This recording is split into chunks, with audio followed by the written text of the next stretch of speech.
Salam guru penggerak, bergerak, tergerak, menggerakkan. Saya Hotmian Marbun, calon guru penggerak angkatan 10 dari SD Teramia Batam, Provinsi Kepulauan Riau. Ambil kayu untuk membuat meja. Kayu disatukan dengan paku. Sebelum presentasi dibuka, kuucapkan salam terlebih dahulu.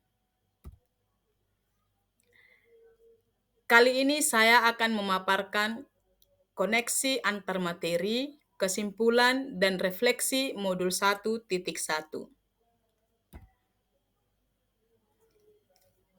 Menurut Ki Hajar Dewantara, pendidikan dan pengajaran tidaklah sama. Pendidikan dan pengajaran itu sering kali dipakai bersama-sama. Sebenarnya, gabungan kedua kata itu dapat mengeruhkan pengertiannya yang asli. Pengajaran atau underways itu merupakan salah satu bagian dari pendidikan. Maksudnya, pengajaran itu tidak lain adalah pendidikan dengan cara memberi ilmu atau berfaedah buat hidup anak-anak, baik lahir maupun batin. Pendidikan diartikan sebagai tuntunan dalam hidup tumbuhnya anak-anak. Maksudnya, pendidikan yaitu menuntun segala kodrat yang ada pada anak-anak agar mereka dapat mencapai keselamatan dan kebahagiaan yang setinggi-tingginya, baik sebagai manusia maupun sebagai anggota masyarakat.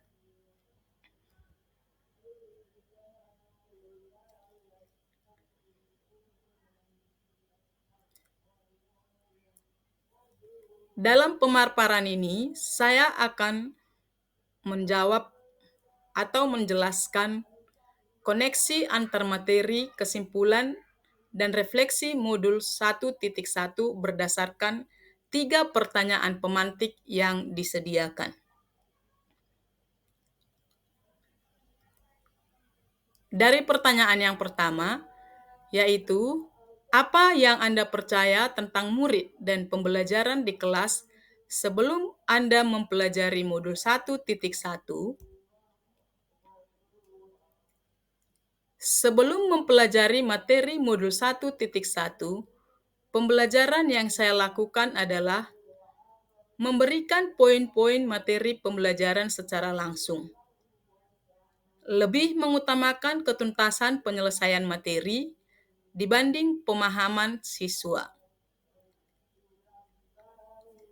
Hanya menilai dari satu aspek saja, yaitu aspek kognitif atau yang biasanya diambil dari nilai-nilai ujian yang dilakukan di sekolah.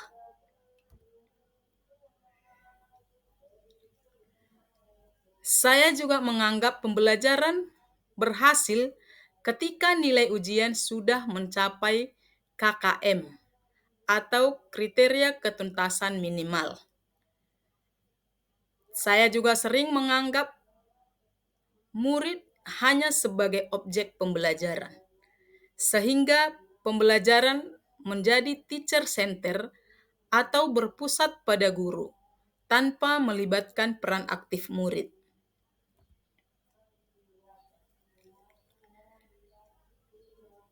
Dan saya juga sangat sering beranggapan bahwa murid sudah memahami pembelajaran yang sudah saya berikan, karena saya sudah memberi secara langsung poin-poin materi pembelajaran tersebut, atau inti dari pembelajaran atau materi pembelajaran.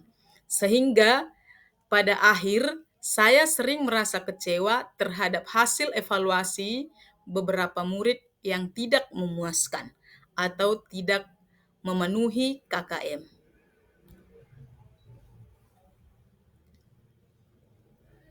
Yang kedua, apa yang berubah dari pemikiran atau perilaku Anda setelah mempelajari modul ini?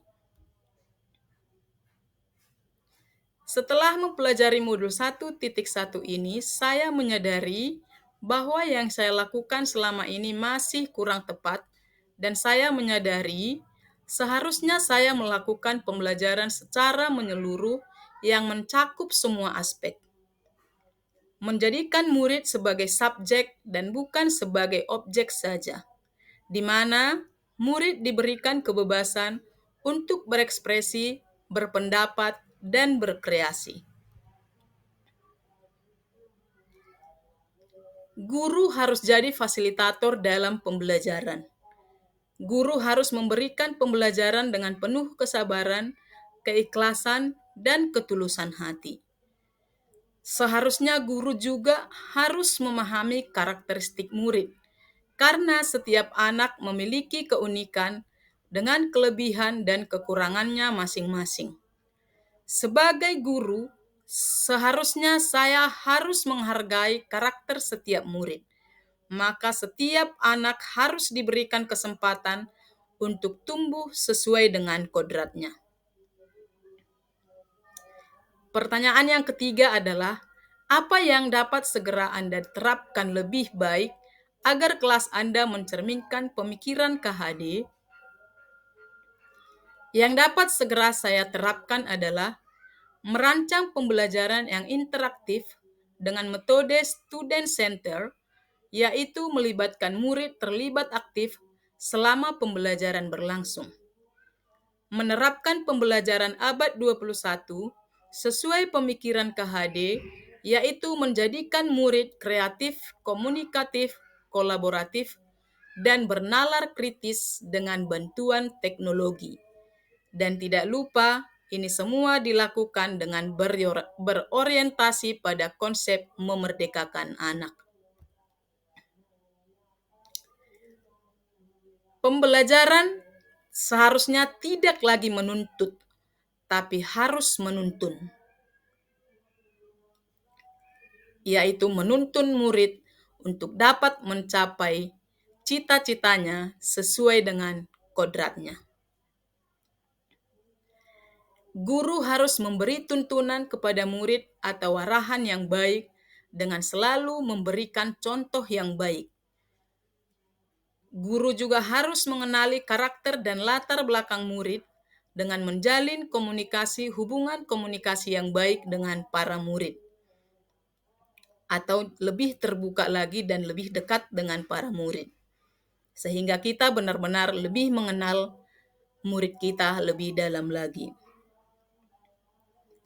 Itu beberapa hal yang dapat akan segera saya lakukan.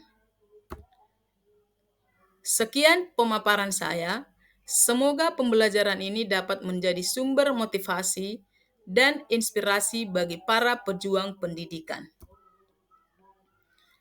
Di atas dahan burung tempua, melihat rusa tepi gerigi, salam perpisahan untuk semua. Lain masa bersua lagi.